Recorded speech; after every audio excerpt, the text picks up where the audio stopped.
పేరు చెరుకు రామచందర్, మాల సంఘాల జేఏసీ వర్కింగ్ చైర్మన్. మీడియా మిత్రులకు, పాత్రికేయులకు ధన్యవాదాలు. నాటి కార్యక్రమం శనివారం నాడు అసెంబ్లీలో తెలంగాణ రాష్ట్ర ముఖ్యమంత్రి వర్యులు గౌరవనీయులు ముఖ్యమంత్రి రేవంత్ రెడ్డి గారిని మాల సంఘాల చేసి కలవడం జరిగింది. మరి ఎందుకంటే వన్ మెన్ కమిషన్ ఇచ్చినటువంటి రిపోర్ట్ ఏదైతే ఉందో మరి ఆ రిపోర్టు అనేది తప్పుల తడక. ఉమ్మడి ఆంధ్రప్రదేశ్ ఉన్నప్పుడు 2011 జనాభా లెక్కలు తీసుకుంటే మరి ఆ రోజు మాలలకు 6% వచ్చినటువంటి రిజర్వేషన్ ఫలితాలు మరి ఈరోజు 5% కుదింపు చేసినటువంటి సందర్భం మనకు కనిపిస్తుంది. ఆ విషయం మీద ముఖ్యమంత్రి గారికి మరి జేఏసీ తరఫున మేము డిమాండ్ చేయడం జరిగింది.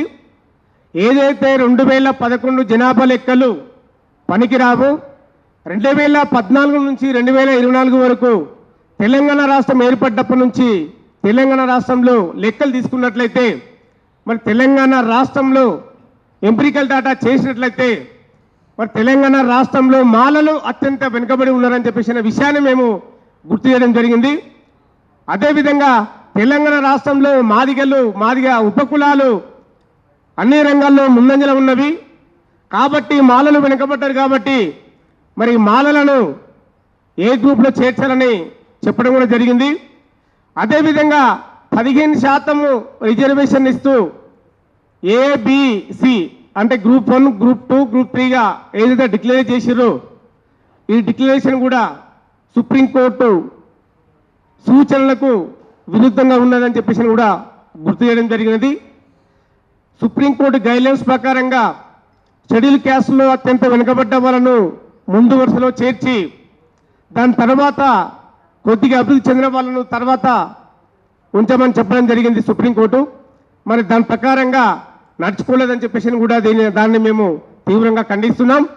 అదేవిధంగా చేవెళ్ళ డిక్లరేషన్లో ఏదైతే షెడ్యూల్ క్యాస్ట్కు, ఎస్సీలకు, దళితులకు 18% రిజర్వేషన్ పెంచుతామని చెప్పేసి ఏదైతే చెప్పారో ఆ మాటకు కట్టుబడి ఉండాలని చెప్పేసి ముఖ్యమంత్రి గారిని కోరడం జరిగింది. ముఖ్యమంత్రి గారు దాని మీద స్పందించారు. 18% కంపల్సరీ పెంచుతామని చెప్పేసి హామీ ఇవ్వడం జరిగింది. అదేవిధంగా ఎస్సీ బడ్జెట్ను 18% పెంచాలని చెప్పేసి మేము డిమాండ్ చేసినాం. మరి గతంలో కూడా షెడ్యూల్ క్యాస్ట్కు, దళితులకు మరి ఏదైతే కేటాయించినటువంటి బడ్జెట్ ఏదైతే ఉందో దాన్ని డైవర్ట్ చేస్తూ మరి వీళ్లకు చెందకుండా చేసినటువంటి సందర్భాలు ఉన్నవి. అలా జరగకుండా ఇప్పుడు 18% మరి బడ్జెట్ను పెంచి ప్రతి కుటుంబానికి, అణగారిన కుటుంబానికి, పేద వర్గాలకు మరి వాళ్ళకందరికీ కూడా అందేటట్లు చేయాలని చెప్పేసి మేము కోరడం జరిగింది. మరి అదేవిధంగా అంబేద్కర్ అభ్యాసం కింద 12 లక్షల రూపాయలు ఏదైతే ఇస్తామని చెప్పారో ఆ పథకాన్ని కూడా వెంటనే అమలు చేయాలని చెప్పేసి కూడా మేము డిమాండ్ చేయడం జరిగింది. మరి దాంతోపాటు మరి ఎస్సీలో ఉన్నటువంటి ఏ కులాలు వెనుకబడ్డ కులాలకు ప్రత్యేకమైన ప్యాకేజీని కూడా కేటాయాలని చెప్పేసి మేము డిమాండ్ చేయడం జరిగింది.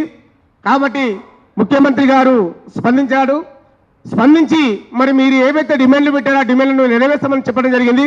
అదేవిధంగా అసెంబ్లీలో మాల సామాజిక వర్గానికి సంబంధించినటువంటి ప్రజాప్రతినిధులు గలమెత్తి మాట్లాడాలని చెప్పేసి కూడా మేము కోరడం జరిగింది. ఆ విషయాన్ని ఈరోజు ఈ ప్రెస్ మీట్ ద్వారా తెలియజేస్తామని గుర్తు చేస్తూ జై భీమ్.